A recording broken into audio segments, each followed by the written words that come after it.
Sometimes clients want something simple and easy to execute, and I wanted to create a spec showcasing how I approach these types of projects. These fashion videos usually don't necessitate too much storytelling.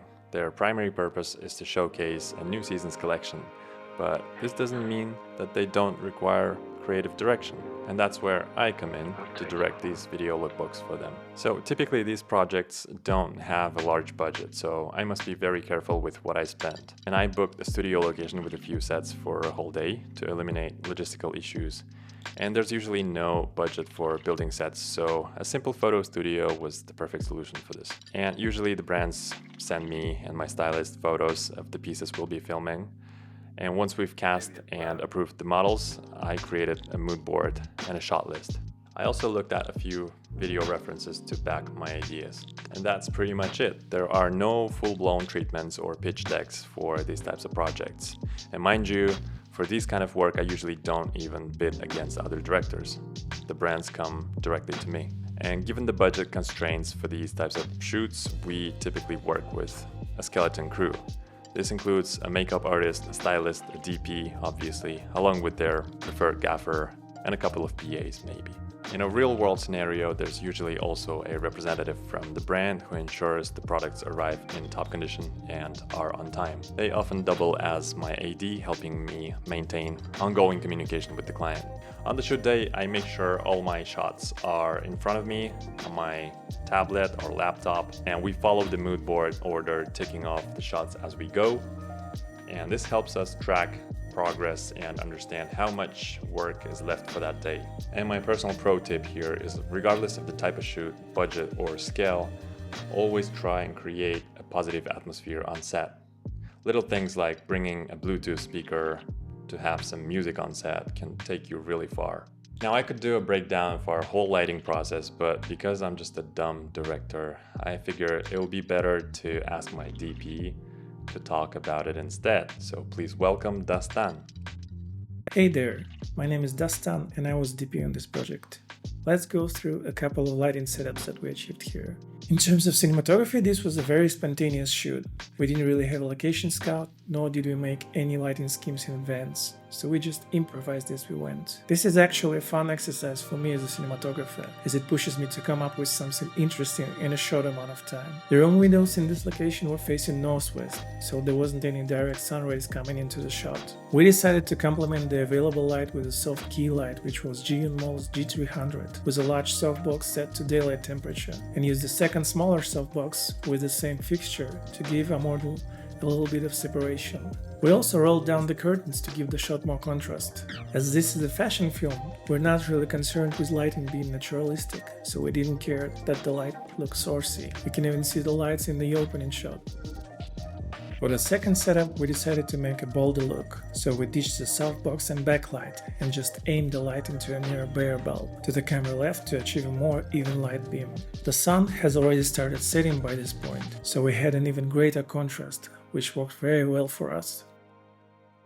For this next setup, we wanted to achieve something more dynamic, so we placed two mirrors on the camera left, angled slightly differently, and placed a little bit apart so that when I pan the light past them, it breaks up and changes the pattern. At some point, I even took the light off the stand and started chaotically moving the light handheld to achieve an even more dynamic effect. There is this fun mode called music, where the light would react and flash to any sound near the ballast, so we just put a speaker with some upbeat music next to it so it would flash in a semi-random pattern. I actually really like how it turned out, given that we just used these two compact lights. For this last setup with our third hero, we decided to go for a completely different mode. Since we were using the same location as in the first one, I wanted to make the look the exact opposite. Since it was already dark outside, we warmed up the Kelvin value on the lights. We had this big bounce board on wheels that we placed behind our subject and named 2 units into it just behind the sofa to make it almost like a widescreen appearance and give him a nice silhouette. We also placed another light behind the bounce board and again set it to music mode and just drummed with our hands on the surface near the ballast so that the light would flash erratically. Okay. I want to personally thank Jiyun for sending me their new lights, Molo's G300, which is so bright it's almost blinding. And usually when a light is this powerful, it also heats up very quickly, but these stay surprisingly cool. On top of that, they sent me their tiny RGB ones that come battery powered, and you can attach a regular balance mount through their adapter, and we used them a lot for the shoot as background fill for Felix's video. And I think where Jiyun lights stand out is in their extremely small size and weight. It's actually impressive how much power they've packed into such tiny fixtures. They are perfect for small crews and solo filmmakers like us in this case. And if you're interested in checking them out, I've linked them in the description. So Dastan brought his own OG red Komodo, and we made sure to use a 4x3 frame guide to have a better understanding of what we're framing. We've picked the DZO Vespid primes and a Tokina 2575 Cine zoom. Both are very affordable Cine glass to own and even more affordable to rent. And for the looks, we were aiming to replicate a gritty 16mm film look, which is why we stopped down to about T5 or T8 on almost all of the shots. And then we had some insert shots that I just randomly picked up with my small Handycam, Sony Handycam. I don't even know the exact model name, but in my opinion, that's not even important, because I wanted these inserts to look like VHS, so the shittier the better. For camera support, we wanted to go with steady tripod shots, and then for some of the shots, we went with a small dolly. And we also had a few monitors for me and the first AC, and as far as the gear goes, I think that's about it. For these types of shoots, you'll often be producing a variety of different deliverables. Individual shots of each look for the website, and shorter clips or reels formatted to fit 9:16 aspect ratio. And with that in mind, it's often easiest to keep your composition centered, ensuring the most important elements sit in the middle of your frame. We were using zooms extensively, so when planning zooms or dolly moves, remember that both the starting point, which is point A, and your point B need to look good when cropped into 9:16 aspect ratio. And to make this easier, we used a monitor that had custom framing overlays. I feel like a lot of beginners are hesitant to give directions to models or their actors.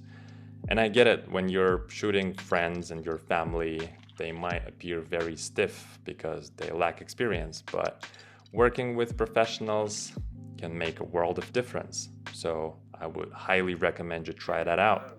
I usually just tell them the mood I'm aiming for, and 99% of the times they'll just nail it right away. And especially in fashion, the expressions are often a variation of either a Balenciaga style poker face or some form of, oh hey, look, I'm happy type of demeanor. So you'll rarely need to portray layered, complex emotions, as you typically don't even have enough on-screen time for that. So when it came time to editing, I cut these pieces myself, as they're relatively simple in terms of the storytelling structure, if you can call it that.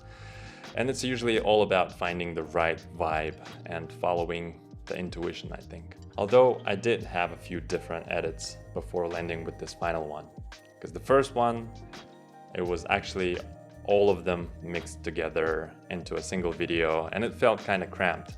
Like each character needed their own space and mood. So I decided to split it into 3 separate pieces. And I think this freedom of creative choice is something I really, really appreciate, coming from the world of soulless commercial work. So it turns out in the comment sections, a lot of you were interested in how I did this film flash transitions, and so I'm gonna go over how I made them in DaVinci Resolve.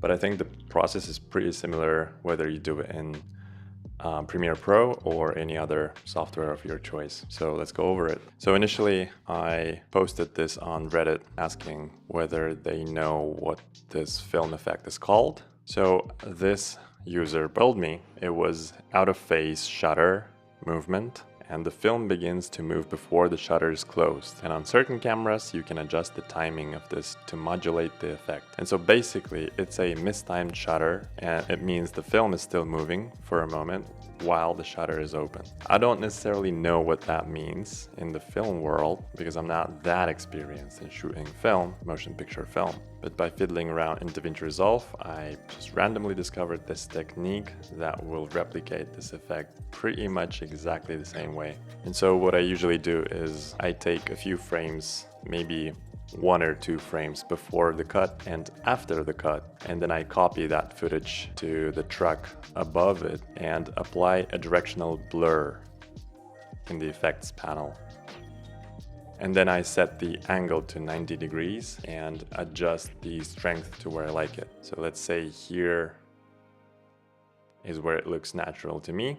This is the most important part here. And then I lower the opacity of that layer. I set it to screen, and then I lower it to where it looks organic.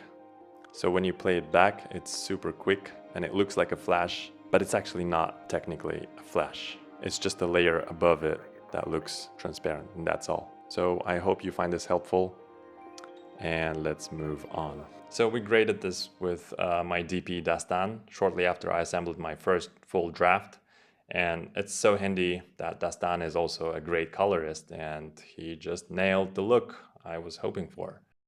And again, I keep telling this all the time, the more intention you have with your filming process, the less work you'll have to do in the post. And it's always easier to color grade when you've thought through the final look when you were filming. For music and sound design, I used Audio, which I have enjoyed so much lately because of their super affordable pricing plans and their blink match feature, which allows me to find something I like on Spotify or YouTube and just let it match that with a pretty similar offering from their own library. So once I was done with the music, I proceeded with the sound design, which I really didn't want to do myself. Unfortunately, all of my sound designer friends were busy, and I also wanted to keep with the low budget theme. And even more importantly, I just wanted these videos to be out ASAP. So I did my best, although I realized that it could have been probably much better have I given this to a professional. But yeah, in life you just have to pick your battles, I guess. And in my experience, a carefully thought out sound design can help smoothen things out and help you hit brain centers a little bit differently. So this is typically how I whip up these fashion lookbooks on a tight budget. They don't typically take too much time and effort to produce, and when you vibe with your clients, these can be very joyful to work on. And hopefully you found some value in this video, and if you did, I would really appreciate if you'd like this video and share this with someone who would find value in this as well. And I'll see you in the next video.